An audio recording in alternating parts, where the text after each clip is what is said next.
नमस्कार साथियों, स्वागत है आपका हमारे अपने YouTube channel top rankers by Shri sir में। साथियों, हम आपके लिए आज लेकर आए हैं साइंस 2 के कुछ इंपॉर्टेंट क्वेश्चंस एंड टॉपिक्स। साथियों, कौन से ऐसे क्वेश्चंस हैं जो आप लोगों के लिए कल बहुत इंपॉर्टेंट होने वाले हैं और कल के पेपर्स में आने की प्रोबेबिलिटी बहुत बनती है। इसको जानने के लिए आप हमारे वीडियोस को अंत तक देखते रहिए। साथियों, हम सबसे पहले शुरुआत करते हैं chapter first, that is heredity and evolution. साथियों, इस चैप्टर में अक्सर 1 MCQ आने की प्रोबेबिलिटी बनती है। साथियों, आपको कौन से ऐसे टॉपिक हैं जो इस चैप्टर के बहुत फोकस करने की नीड है।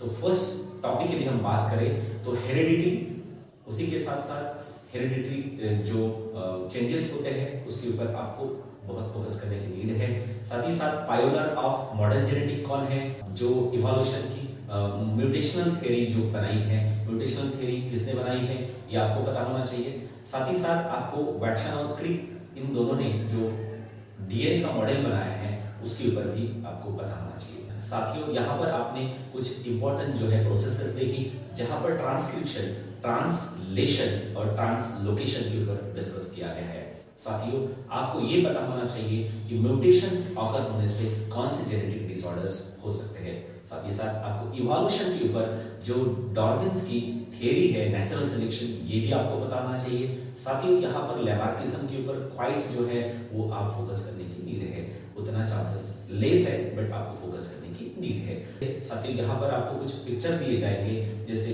प्लैटिपस जो है वो कनेक्टिंग लिंक्स कैसे बताता है। साथ ही साथ यहाँ पर आपको ये सजेस्ट करने को, मॉर्फोलॉजिकल एविडेंस के तहत सजेस्ट करने को कह सकता है कि डॉग जो है, शीप है और जो उल है, इन तीनों में क्या मॉर्फोलॉजिकल सिमिलैरिटीज है, ये भी आपको बोल सकता है। साथियों, उसी के साथ साथ आरएनए जो टाइप है, जिसके तीनों टाइप आपको पता होने चाहिए, उनकी क्या फंक्शंस है, ये भी आपको इस चैप्टर में पता होना चाहिए। तो साथियों, इतना यदि आप करते हैं, साथ ही साथ एक लास्ट ये है कि जो ह्यूमन इवोल्यूशन हुआ है वो कौन कौन से स्टेजेस पर ह्यूमन इवोल्यूशन हुआ है, 5000 ईयर बिफोर कौन सा ह्यूमन एग्जिस्ट कर रहा था, इतना आप यदि करते हैं तो इस चैप्टर में आपको, मुझे नहीं लगता कि और कुछ पढ़ने की नीड है। साथियों, इसके बाद हम नेक्स्ट चैप्टर स्टार्ट करते हैं, that is life processes in living organism part first. यहाँ पर आपको क्या याद रखना है, अमीनो एसिड जो होता है आफ्टर डाइजेशन क्या होता है, ATP is made up of, उसी तरह से ग्लाइकोलाइसिस प्रोसेस, क्रेब साइकिल, यहाँ एक डिस्टिंग्विश का भी क्वेश्चन होने की पॉसिबिलिटी है, मियोसिस माइटोसिस का डिस्टिंग्विश हो सकता है, या एरोबिक एनाएरोबिक रेस्पिरेशन हो सकता है, यहाँ एक पैराग्राफ भी आने की चांसेस है। साथियों, उसी के साथ यहाँ पर आपको बैलेंस डाइट के बारे में ध्यान रखना है, जो डिजीज होते हैं वो डिजीज के सिम्टम्स भी आपको ध्यान रखने हैं। साथियों, आपके पास एक डायग्राम हो सकती है और उसके ऊपर कुछ क्वेश्चन भी पूछ सकता है। साथ ही साथ इस चैप्टर में यदि हम बात करते हैं तो यहाँ पर ऐसे भी क्वेश्चंस पूछे जा सकते हैं जो कोरिलेशंस में भी आ सकते हैं। साथियों, इसके बाद हम लोग बात करते हैं next chapter, that is chapter number 3, life processes in living organism part 2। यहाँ पर आपको क्या मेन फोकस करना है, तो मेंस्ट्रुअल साइकिल के ऊपर आप फोकस कर सकते हैं। ड्यूरिंग मेंस्ट्रुअल साइकिल क्या पर्सनल हाइजीन लेने की नीड होती है। साथ ही साथ इस पर आप रिप्रोडक्शन के ऊपर भी फोकस कर सकते हैं, इन फ्लावरिंग प्लांट कैसा होता है। उसी के साथ डिस्टिंग्विश का एक क्वेश्चन बनता है, sexual asexual mode of reproduction के बीच, बाइनरी सिंपल फिजन के बीच का भी एक डिस्टिंग्विश का क्वेश्चन बनता है। और शॉर्ट नोट्स लिखने बोले तो इन्हीं टॉपिक के ऊपर भी शॉर्ट नोट्स हो सकता है। साथ ही साथ एक एक्स्ट्रा टॉपिक वहां पर ऐड होता है, फ्रेगमेंटेशन के ऊपर शॉर्ट नोट्स हो सकता है। आपको यदि कोई डायग्राम दिया हो तो उस डायग्राम का आपको आंसरिंग करने के लिए भी बोल सकते हैं। साथियों, इसके बाद हम लोग बात करते हैं next chapter, that is chapter number 4, environmental management. Environmental management में आपको एनवायरमेंटल कंजर्वेशन के ऊपर फोकस करना है, चिपको मूवमेंट जो है उसके ऊपर क्वाइट फोकस करने की नीड है। साथ ही साथ यहाँ पर आपको एक क्वेश्चन एमसीक्यू में, एनालॉजी में या फिर मैथ्स पेपर में भी हो सकता है। एक फ्लो चार्ट भी आपको दिया जा सकता है जहां पर उसको फिल करने बोल सकता है, आइडेंटिफाई द पिक्चर्स भी बोल सकता है आप लोगों को। साथियों, इसके साथ साथ यहाँ पर आपको फूड चेन के ऊपर फोकस करना है और जीवो से जीवनम, ये जो कॉन्सेप्ट है इसके ऊपर भी आपके ओपिनियन लिखने के लिए बोल सकता है। साथियों, इसके बाद हम लोग बात करते हैं next chapter, that is chapter number 5, towards green energy.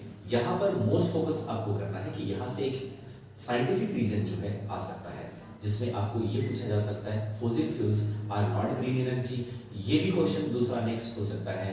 Hydro electric energy, solar energy and wind energy are called renewable source of energy. एक फ्लो चार्ट हो सकता है नेचुरल गैसेस के ऊपर ये भी क्वेश्चन हो सकता है कि सोलर एनर्जी कैसे, किस सोर्स से ऑब्टेन होती है, उस सोर्स का नाम लिखने बोल सकता है, कौन से जो डिवाइस यूज करते हैं उसका क्या नाम है। इस तरह का शॉर्ट क्वेश्चंस यहाँ पर बनता है। फ्लो चार्ट जो होता है, एनर्जी फ्लो का डायग्राम, वो नेचुरल गैस या हाइड्रो इलेक्ट्रिक या विंड एनर्जी के लिए हो सकता है। बस आपने इतना किए तो ये हो जाएगा, और एक बस एमसीक्यू आने की भी संभावना बनती है। साथियों, इसके बाद हम लोग नेक्स्ट चैप्टर की बात करते हैं, chapter number 6, that is animal classification. Animal classification के ऊपर यदि हम इंपॉर्टेंट टॉपिक्स की बात करें तो यहाँ पर फाइलम की कुछ फाइलम की कैरेक्टरिस्टिक पूछा जा सकता है, जैसे मैमेलिया हो गया, इकाइनोडर्मेटा हो गया, एओस हो गया, पिसेस हो गया, मैमेलिया हो गया और रेप्टिलिया हो गया। यहाँ पर वायम के ऊपर भी क्वेश्चन बनता है। साथियों, इसके ऊपर एक साइंटिफिक रीजन भी आने की संभावना है, जिसमें 2 साइंटिफिक रीजन स्पेशली यहाँ पर रिमार्केबल हो सकते हैं।